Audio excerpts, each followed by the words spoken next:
Go. Okay, so next Friday, 11th to 11th, with full essay for 2.2, printed, named and stapled, is to be handed in to me in either T1 or T2, or if I'm not there, you hand it into the front office at the Student Centre, so Miss Whelan or Miss Treneman, okay, they'll take it. Remembering if you feel you've got good grounds for an extension, for to maybe go a bit further than Friday, you need to let me know a day or two before, not like after the fact. All right, as soon as the end of the school day on that Friday is done and you haven't handed in, it's not achieved. Okay? So, unless obviously you've got an extension.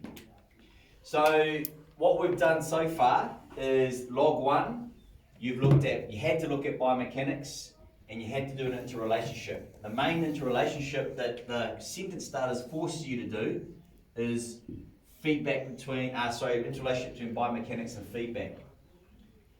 Some of you have gone on in to talk about some closed and open school learning, or whole part learning, and arousal control, which is fine. But what I wanted you to do is to try not to use too much of that, because in log 2, you are then to do a non-biomechanics school learning principle to try and see how that improved your skill. And the main things that we did was closed and open school learning, whole part learning, or arousal control.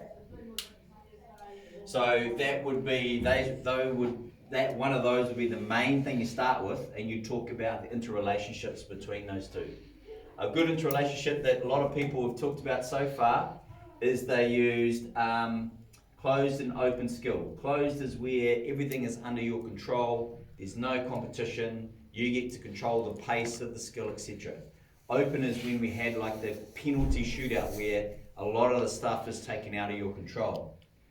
When you were doing closed skill learning, it got boring. So your arousal levels were not optimal. They weren't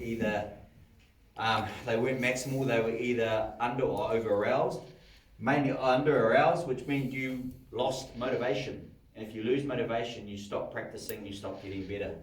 So there was one example of a strong interrelationship. And there's others, but that was the main one. Down here, one of the ways that we ascertained whether we had improved or not is using Fitz and Posner's stages of learning. Stages of learning were cognitive, associative, or autonomous. Cognitive being beginner, associative being intermediate, autonomous being an expert. So when you're talking about did it work, or did you change your level or your stage of learning, and how do you know and why? Okay.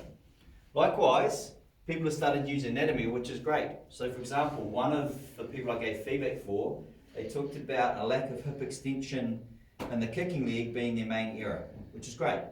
And then they said the main muscles they used was quadriceps, gluteus maximus, hip flexors and hamstrings, which is not wrong, they are kind of involved in some way, but it's not specific enough. So I put these terms be specific. So when you do insert the anatomy, you've got to be detailed and specific. If I do this, what movement of my hip is this? This one. Is it extension or flexion? Extension, cool. So what is the muscle that's causing that movement to occur at my hip joint?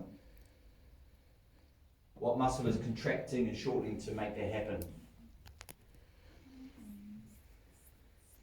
See? So if you don't know, you need to find that out.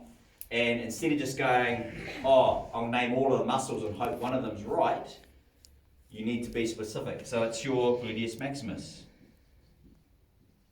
And you would say something like this. The main skill area that I had, that I identified through the feedback, on visual feedback, was that my kicking hip lacked hip extension in the starting execution phase. This means the agonist, or the main muscle producing movement of gluteus maximus, wasn't contracting enough. Bang. But that's really specific, it's really detailed, and it's correct. Okay? So I don't want to see you throwing like a whole bunch of peas at a barn door hoping you hit the target. You need to be specific. Alright? Finally, last two things. Essentially, log 1 is about what you did to locate the skill error and how you analysed it. And log 2 then is more about how you used skill learning principles to improve on the 2 skill areas. So that's how they should read if you can make it that way. Your conclusion. So at the end of doing the logs, you will cut and paste them into a Google Doc. You will do a conclusion. These are some guiding questions for your conclusion. What was the best skill learning principle and why? What was the least useful skill learning principle and why? And what major changes would you recommend and why? Okay? This here can knock you up from achieved to excellence if you do it really, really well. Okay? The secret is this, the why. Okay? So what I don't want to see is this. The best one was feedback because I was able to see my skill area, full stop, move on. It's not good enough, all right? You need to go into some depth, okay? What that looks like I won't go into on the video, but I can talk you through it individually, all right? Any questions?